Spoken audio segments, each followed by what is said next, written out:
La région Auvergne-Rhône-Alpes vous présente Voyons voir.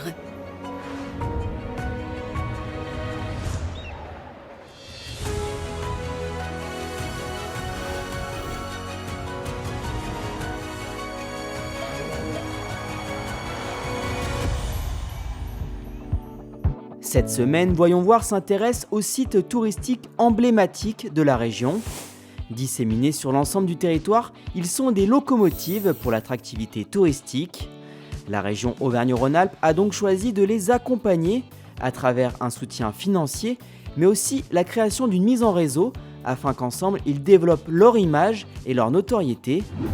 Nous sommes allés à la découverte de l'un de ces sites en Haute-Savoie. Le Grand Parc d'Andilly s'adapte aux saisons et passe en mode féerie de Noël dès le mois d'octobre. Pour aller encore plus loin, ils ont même créé le hameau du Père Noël sur la commune de Saint-Blaise. Devenir l'un des sites touristiques emblématiques de la région a été une reconnaissance du travail accompli pour l'association. C'est très important moralement, sentimentalement de se dire on fait partie quand même maintenant des meilleurs et que notre travail est reconnu. C'est un beau travail entre sites puisque ça nous a appris à se connaître. On communique entre nous, on va se visiter les uns les autres, on partage des expériences. Que ce soit pendant les rencontres 2 fois par an ou 3 fois par an, ou par des coups de téléphone parce qu'il y a une amicalité qui s'est mise en place. Donc l'expérience des uns sert aux autres et ça c'est formidable. Auvergne-Rhône-Alpes ambitionne de devenir la première destination européenne du tourisme durable. Créer des synergies entre ces sites permet entre autres d'améliorer l'accueil du public. C'est une réflexion sur la billetterie, c'est une réflexion sur le snacking, comment on organise nos parkings en dur, pas en dur. C'est des allers-retours régulièrement sur l'expérience que les gens ont eue. C'est un gain de temps phénoménal, c'est une assurance quand on décide quelque chose. Et puis c'est la fierté quand on a essayé quelque chose de pouvoir dire aux autres, j'ai essayé ça marche ou ça marche pas, n'y allez pas dans ce sens-là ou allez-y. Nous en tout cas ça a marché. Parmi les expériences qui fonctionnent très bien au hameau du Père Noël, il y a sans conteste la Maison des Contes. Invités à s'asseoir auprès de la cheminée, après avoir pris un petit coussin, les enfants et les parents écoutent religieusement les histoires féeriques de la Mère Noël. Super méga grand bonne idée. Ah oui. Une Mère Noël, c'est un surnom que nous donnent les lutins parce que comme des mamans, on leur raconte des histoires. Toutes les 30 minutes, il y a un spectacle avec les enfants et c'est un plaisir sur un petit format comme ça, en étant assises, en n'ayant pas trop de place, de réussir à les emmener dans une histoire avec plein de personnages, avec des voix différentes. Peluche, maintenant qu'on a terminé le bonhomme de neige. Moi, j'aime beaucoup avoir tous les enfants autour de moi, les parents sur les gradins un petit peu plus hauts, qui sont là aussi, qui retrouvent leur âme d'enfant. C'est mon challenge en général, les grands. Cette histoire, c'était une très belle histoire, très bien racontée, avec beaucoup d'émotions et franchement, moi j'ai adoré. On est déjà dans l'ambiance de Noël un mois avant. Après avoir écrit leurs lettres, tous les enfants se pressent évidemment pour rencontrer l'indétrônable Père Noël. Depuis 6 ans, cette famille vient même chaque année de Grenoble pour vivre ce moment. Moi j'aime bien la Maison des Lutins. On voit des petites évolutions sur les décors, ça fait partie du rituel de la famille. C'est bien, ça se développe chaque année, c'est une petite association au départ. Et puis c'est génial que ça s'agrandisse. Pour la région, voilà, c'est top. C'est vraiment la sortie géniale pour les enfants et les parents. Pour que les familles reviennent d'année en année, vous allez voir comment le Grand Parc d'Andilly se renouvelle en créant de nouvelles animations. En attendant, faisons une escapade nature en Ardèche à la découverte d'un autre site touristique emblématique, le Safari de Peaugres. Nombreux sont les habitants de la région à connaître le Safari de Peaugres, là où le conducteur roule au pas sur les traces de l'ours. Le plus grand parc animalier d'Auvergne-Rhône-Alpes et ses quelques 1200 animaux attirent toujours autant grands et petits.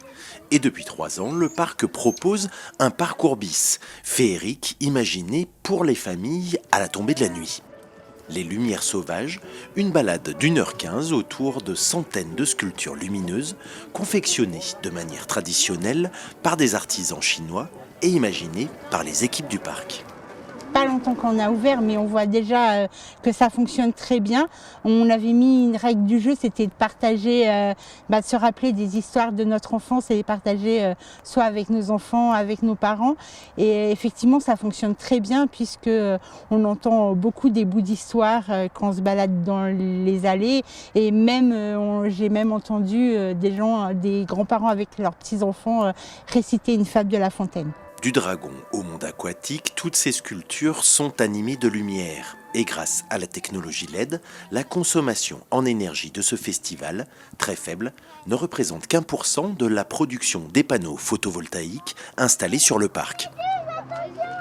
Ça faisait quelques années que c'était pareil et là du coup ils ont vraiment fait une gros changement. Ça rajoute vraiment une autre vision du parc. En plus le parcours est bien détaillé, donc c'est super, c'est un environnement un peu différent, donc très bien. Il y avait au début la jungle et là on est dans l'eau. Il y a des coquillages, il y a des crabes, il y a des méduses. C'est vraiment, on retrouve notre âme d'enfance et ça fait rêver, je trouve ça époustouflant. Cette 3e édition du Festival Sauvage rassemble de nombreux tableaux de la nature, comme les fonds marins ou les dinosaures, mais aussi les animaux des contes et légendes. Une occasion rêvée de s'évader en famille pour une soirée. Retour au Grand Parc d'Andy, en Haute-Savoie, cette fois-ci pour découvrir son autre univers, le Grand Parc de Noël. Au programme, visite chez le Père Fouettard, quelques chutes à la patinoire et un petit stop chez le Père Gourmand. Pour diversifier les animations, le parc crée sans cesse de nouveaux espaces décorés. L'actuel royaume des casse-noisettes était par exemple au départ provisoire. Grâce notamment à un accompagnement de la région, il devrait prochainement faire peau neuve. Alors pour l'instant c'est quand même pas mal, hein. C'est une belle cahute, fort bien décorée, mais alors dans l'avenir ça va être resplendissant.